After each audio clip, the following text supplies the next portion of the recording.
Okay, so hello everyone. My name is Jovan, and today I will be telling you a bit about our paper titled From Permission to Proof of Stake Consensus, where we actually propose a generic transformation that maps any permission protocol from obviously the permission setting to the POS setting.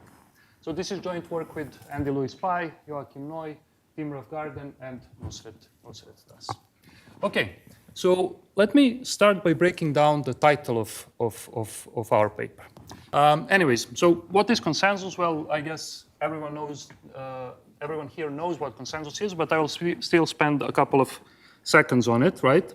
So first, consensus is obviously a distributed primitive defined over a set of n processes, some of which might be Byzantine, which means that they will do whatever they want in order to harm the system, and the rest of the processes are correct, and they will follow the protocol that we give them, right? So throughout an execution, processes will receive some transactions, right? And each process will keep its local log of committed transactions.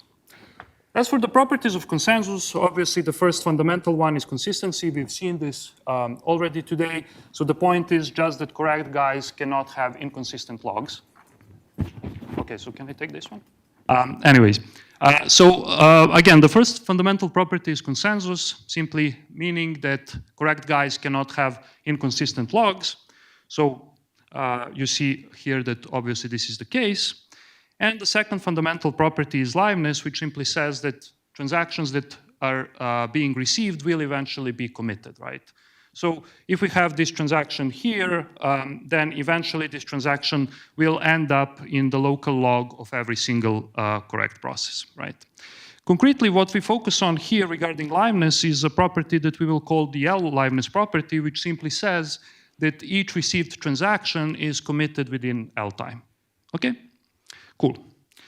Now, the next question that we need to answer is what permissioned consensus protocols are. Well, permissioned consensus protocols do know the set of participants that are supposed to be running the protocol, right? So they know the identities, they know how many of them there are, and so on. Also, permissioned consensus protocols have the fixed system membership, which means that new guys cannot come in and the old guys cannot be removed from the system, right? So the system membership never changes. And the third property is that permission protocols assume that every participant that is supposed to be running the protocol is actually active, actually is there, and actually is running the protocol. Okay? Cool. What about the POS consensus protocols? Well, here things are quite different, right? So whenever we talk about POS consensus, or in general, whenever we talk about non-permissioned consensus protocols, we obviously need to start by telling a story of sybils, right?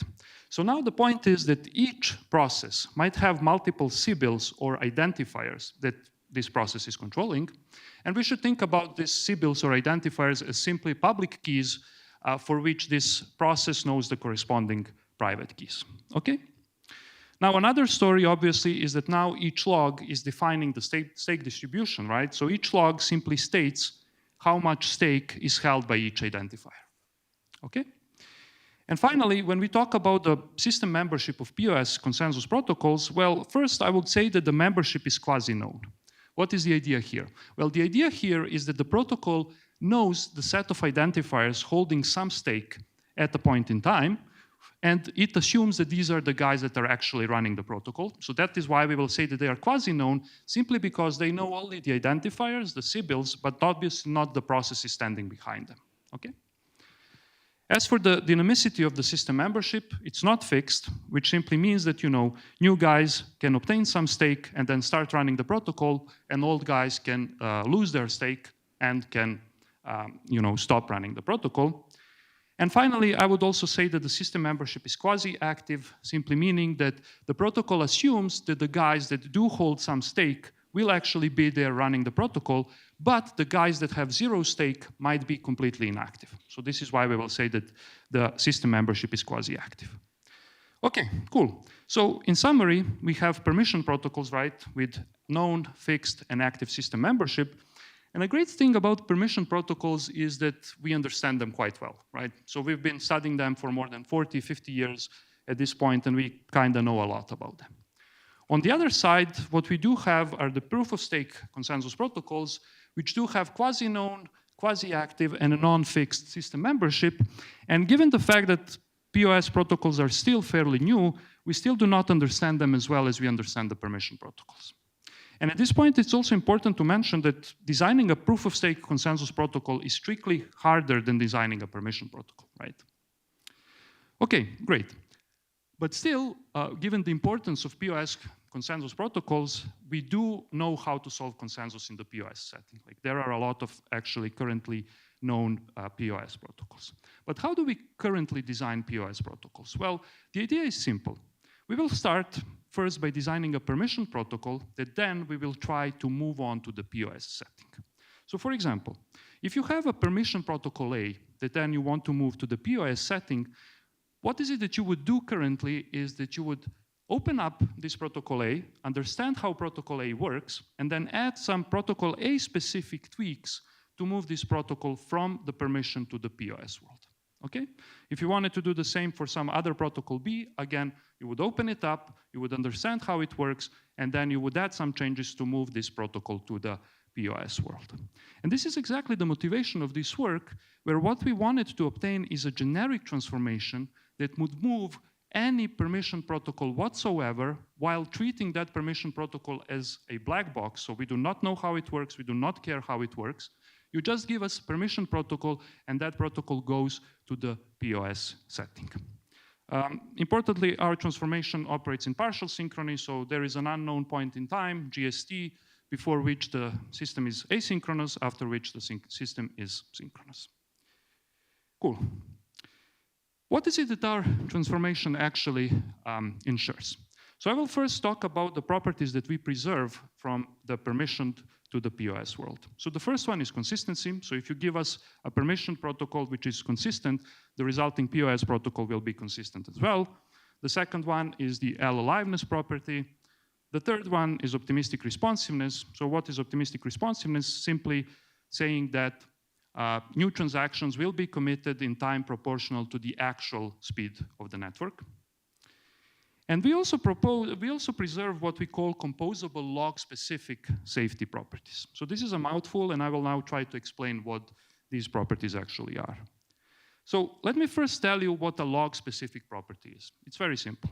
So a log-specific property is defined on a set of logs, which is then mapped into either true or false. So if it's mapped into true, then this set of logs satisfies this property. Otherwise, this set of logs violates this property. What is now a log-specific safety property? Well, intuitively, a log-specific safety property satisfies this definition. So if some set of logs violates this property, then there exists a finite subset that already violates this property, and adding new logs to this finite subset does not fix the problem, okay? For example, every log contains only valid transactions is a log-specific safety property. Let me explain why. So suppose that this set of logs violates the property simply because of the fact that the second log contains some invalid transactions. Now, obviously, if we would just take the second log, the property is still violated. And even if we now add another log that contains only valid transactions, then the property would still remain violated. Okay? Let me give you another example of a log-specific safety property, consistency, right?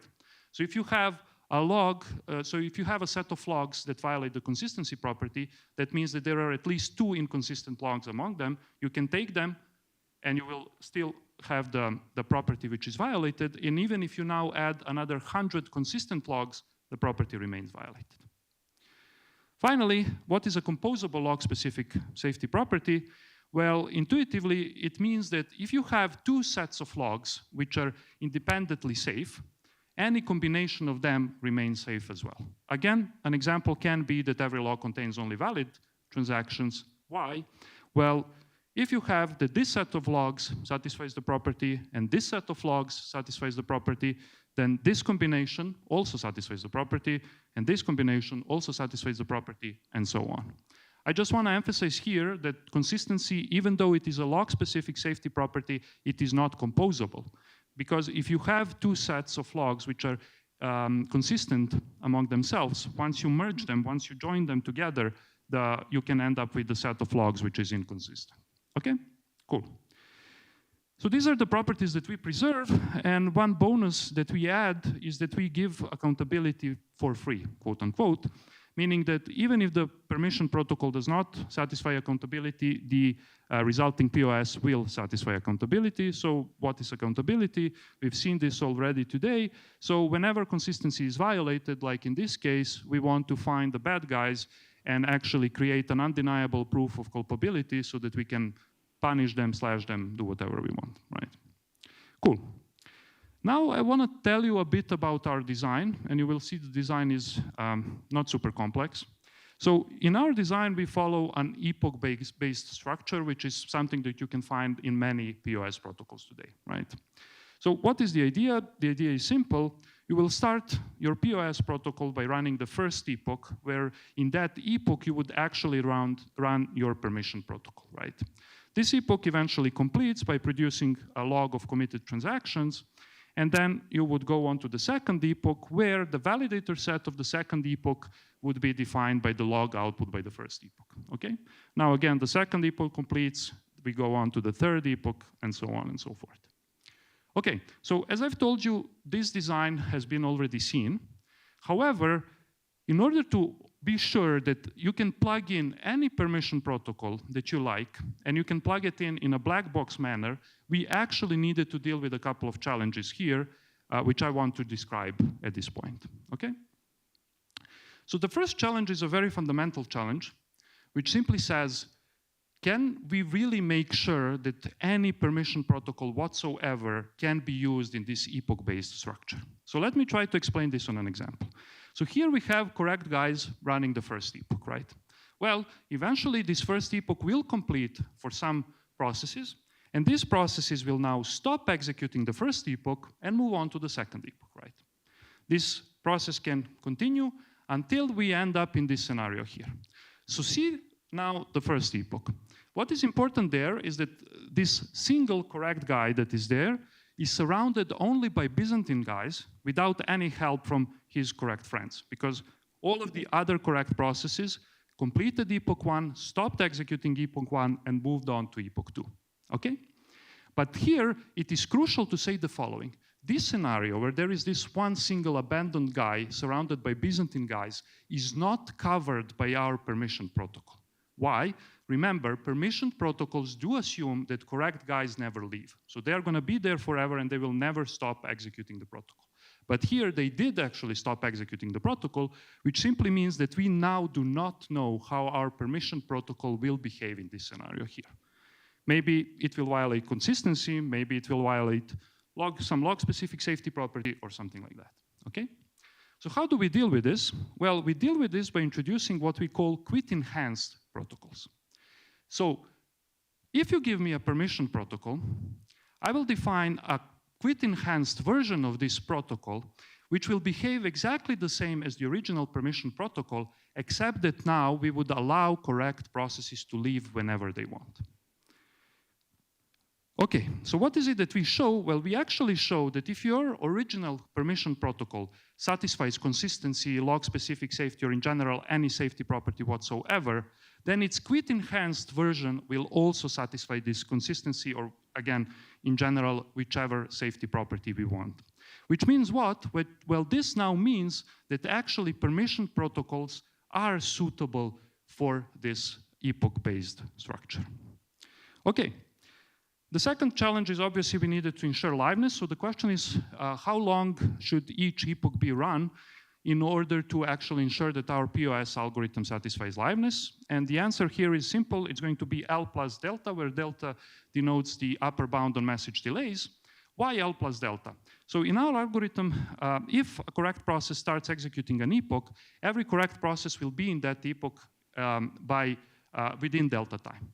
Which means now that if every correct process executes this epoch for L plus delta time, every correct process will overlap in this epoch for at least L time. And remember, L time is the parameter of the liveness property of the permission protocol, which means that any transaction that we have at the beginning of an epoch will be committed by its end. So this is why we will go with L plus delta. But now, when we go by this, with this rule of every correct process executing an epoch with for L plus delta time, we might have a problem. So suppose that I run my epoch for L plus delta time, this time expires, I might end up with this being my local log. But then my best friend might end up with this being its local log, right? So the question is now, if we want to run the second epoch, who validates the second epoch, right? Is the validator set determined by the first log, by the second log? What's going on? Notice here that I and my friend can actually disagree on who is validating the second epoch, which is a problem. How do we fix this? Well, we fix this by actually introducing epoch-ending transactions. So the point is that whenever I think that this current epoch should be done, I will actually not complete it, but I will rather issue an epoch-ending transaction signalizing that I believe this epoch should actually be completed. And an epoch will actually be completed once a log is committed that contains at least 1/3 of epoch-ending transactions. Why 1/3? Simply because that means that there is at least one honest transaction among them, which simply means that at least one honest guy thought that indeed we should end up the current epoch. And now this obviously uniquely defines the validator set of the second epoch, so now we do not have problems anymore. Finally, accountability. How do we ensure accountability? So we have a consistency violation here. How do we catch bad guys? It's a very simple idea, and the idea is that every correct guy will only output a log upon observing that that log has been certified by at least a supermajority of the validators, by at least 2/3. So now, this first guy who output this log will actually have 2/3 of signatures on it. This other guy will also have 2/3 signatures on it. And now, if we just do the intersection among the guys that contributed to both of these certificates, we can actually capture all of them and blame them as guilty simply because of the fact that no correct validator would ever sign 2 inconsistent logs. Great. So just to end up the talk, what we try to do here is we try to come up with a generic transformation that maps any permission protocol to a POS protocol while satisfying a certain set of properties. And obviously, we do this in partial synchrony. Okay, thank you very much for your attention.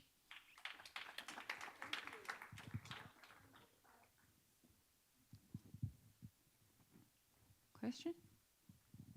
Oh, I have a question. So when we talk about a composable safety property, how can it be that if both contains only valid transaction, you compose them together, but it could happen that the 2 valid transactions, they are individually valid, but when they compose together, they conflict. Sure, that's definitely true. So here, when I meant valid, I meant like maybe they're signed by the client or anything like that. Like I did not really consider the interaction between the different transactions. So this was like you should really consider the property that the example that I gave is, for example, that every log only contains transactions that are correctly signed by the issuing clients, for example.